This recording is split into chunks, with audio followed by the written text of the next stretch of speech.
All right, so we have Daniel asking, when designing a tartan, what is the best slash ideal set size and current pattern repeat size to ensure that your pattern is not too large and that any 1.5 pattern repeat is on the front of the kilt?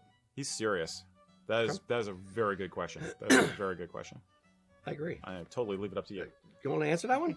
Just trust your gut. You gotta feel the tartan. You gotta feel the soul of the tartan in your feet. No, seriously, answer the question. Yeah. now, monkey boy, dance for me. The set size, it depends on what kind of tartan you're doing. And what you want the finished kilt to look like. So, I would start with this. If you want your kilt pleated to the stripe, and you want a particular stripe, like the kilt that I'm wearing here has roughly a 12-inch set. So if I were to try to pleat this to the yellow stripe, the pleats would be really, really wide because it only occurs once. It's an ABAC tartan, meaning there's two main elements to it. So for this, if I wanted to pleat it to the yellow stripe, the ideal would be about an 8-inch set, 8.5, 9 at the outside most. That way you can keep your pleats under an inch wide. But if you're going to pleat it to the set, it doesn't matter to some degree because you can still pleat it to the half set or kind of make up the pattern within the pleats so that it looks like the pattern. But when you open the pleats and look underneath, it's not actually the full pattern. For this one, my kilt that I'm wearing, I pleated to the set. And I have it pleated to the half set. So I'm using, where this yellow stripe is on the back of my kilt, where it's folded over to the next section, it's actually covering up the red stripe. So that way, and then I advance on the pattern that way. If you're pleating it to the set, I would say it doesn't matter to some degree because you're going to kind of make it up within the set anyway. Most tartans are about a 7 to 8 inch set size. Mac, would you kind of agree with that? Oh yeah, you're right in the ballpark there. Yeah, I've heard you mention the 8-inch thing before as a kind of a magic number. So that was what was ringing true for me.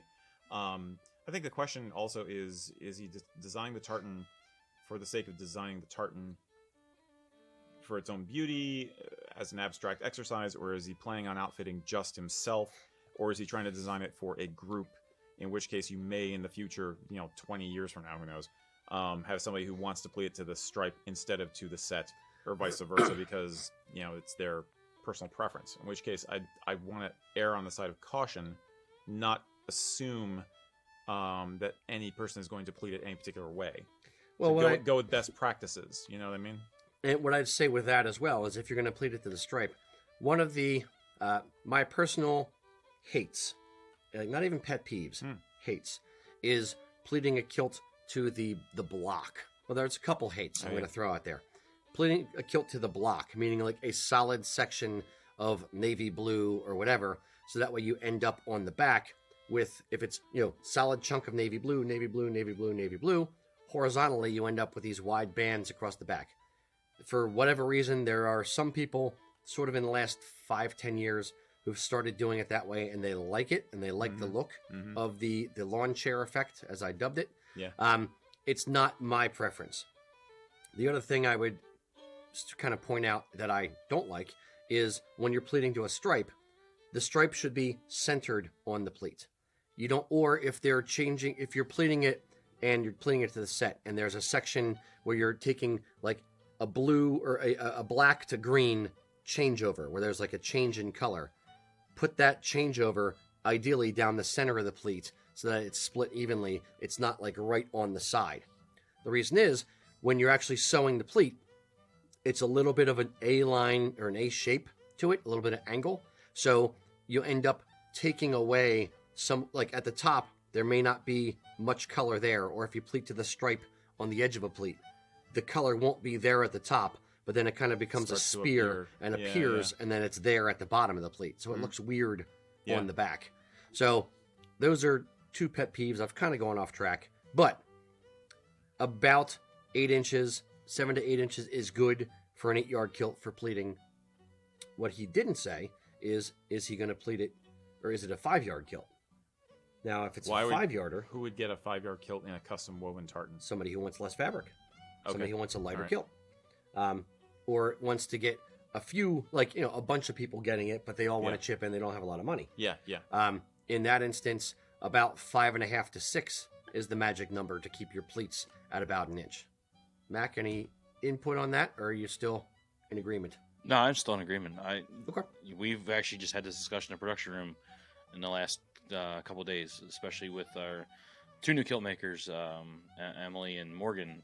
We were going over and we were explaining that type of scenario, Right. why we do certain things a particular way, so we don't have those things. Yep. But yeah. Now, one thing I'm going to point out, random weirdness about the kilt I'm wearing as well. When you pleat it to the half set, you have to, you may be sacrificing certain elements, or in the case of the pleat that I'm wearing, because I had either an even or odd number of pleats, I forget which it was, and I should have had the opposite, I ended up with all yellow stripes across the back. There were no red stripes in the actual pleated section of my kilt. So what I ended up doing was basically cutting out right at the center back. I cut out a section and then put in another piece of fabric, so I cheated it. I actually have 2 or 3 splices in my kilt just to get around it so that I actually have a red stripe in the middle. So I did keep it balanced front and back. Interesting. I mean, your other option was a Sharpie. Yes, my other option, when it happened. Paint markers. Oh, but it's because I didn't used to like mark out the actual each pleat before I made it. And I remember getting to that section and like cursing and screaming, and I'm like, damn it. So I was so angry. I'm like, I'm just gonna Sharpie this thing and make it red. So like, what color mixed with yellow would make it red? And I'm like, wait, no, I can do this. And then I just cut out the fabric, flipped it, done. Now, did we answer all of his question? Daniel did respond back. He is doing an 8-yarder. Okay. Okay, That's good. what he's looking at. So Yeah, if you're doing it to the stripe, or you want it to be done to the stripe, that's the other point I wanted to make. If you want it to be done to the stripe, my preference is always leave a good section, good meaning, at least half inch on the left and on the right side of the stripe.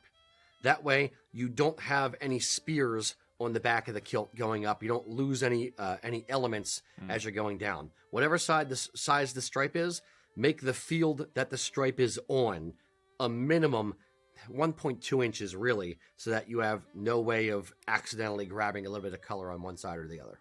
Okay. Cool. I hope that helps. Yeah, It wasn't I'm looking forward to seeing it. too nerdy of a question. No, I think it's awesome. I think there should be more and more and more tartan in the world, basically. I love it anytime anybody really is serious about designing a tartan and then getting a group of people to wear it. And you just gotta keep it going, going into the future.